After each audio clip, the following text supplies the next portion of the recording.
I think about what it means to be all in following Jesus, what really came to mind for me and for us was trusting him in the middle of the storm.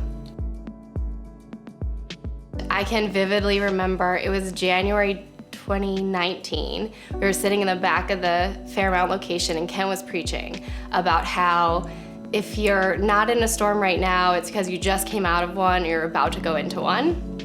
And then not even a month later, I was getting ready to go back to work off of maternity leave, and Trent came home. I knew something was off. I could just tell something was off. He was nervous to tell me something, and I remember just praying, God, whatever it is, just give me the strength to respond to it in the way that you'd have me. And he told me that his team was being eliminated at work and that he was laid off. And instead of me going to my type A, fix everything mentality, we just, we got on our hands and our knees before the Lord and we said, okay, God, what are you trying to teach us from this? Like, we trust you, we know you're moving, show us. We had friends over for dinner and wasn't really planning on it, but we just decided to tell them that night. And when I told them the news, they didn't say, oh my gosh, we're so sorry, we know what that means to get your job laid off. They started celebrating. They were like, that's awesome, we're so happy, God's got something better for you, we've been praying for this. And I don't know, that warmed our hearts. It made us more comfortable to be vulnerable, to be humble, and to let people in on the journey with you. It was a part of being all in, is like letting others all in on your life as well, even when times are tough.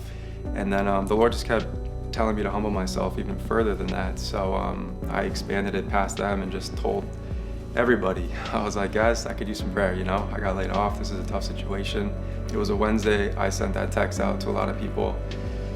That following Thursday, I had a job interview, and that following Friday, I got the job offer. So it was like, bam, bam, bam, the Lord just said, this is the journey you're gonna take. It was full surrender, and it was full devotion to him and full humility, and letting others all in on the situation and her reaction and how she humbled her heart to the situation and the news. All of it just came tenfold, and the Lord provided.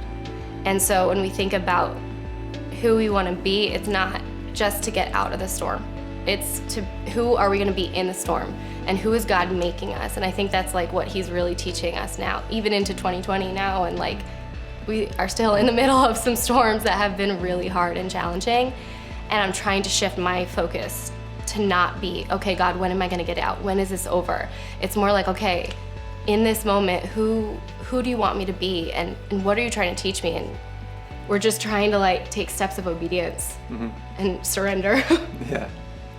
And then recently I was reading in James in the Message version, and James 1:12 says, anyone who meets a testing challenge head on and manages to stick it out is mighty fortunate.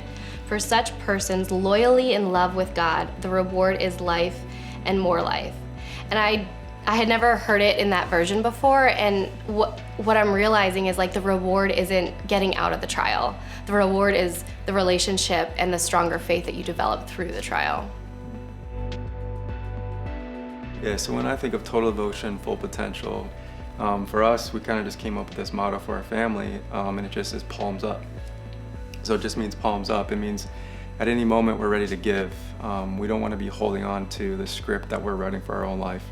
At any moment, if God has a different script for us, we want to just be able to release it, be palms up for God and say, God, wherever you're leading me, wherever you're taking us, we want to go and we want to do it without holding tightly to whatever we're holding on to.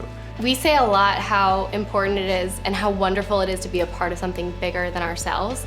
And so being part of Epic and serving the Lord through community is a piece of that.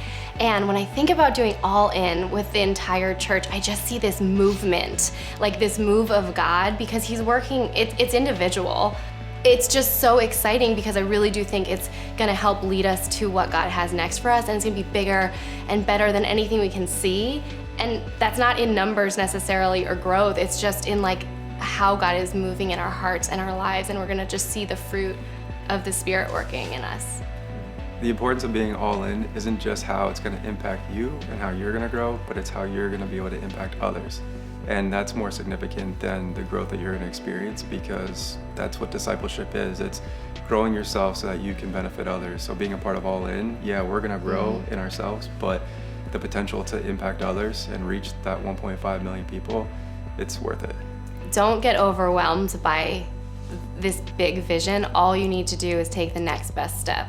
So it's a daily surrender of like, what's my step today? And that's enough.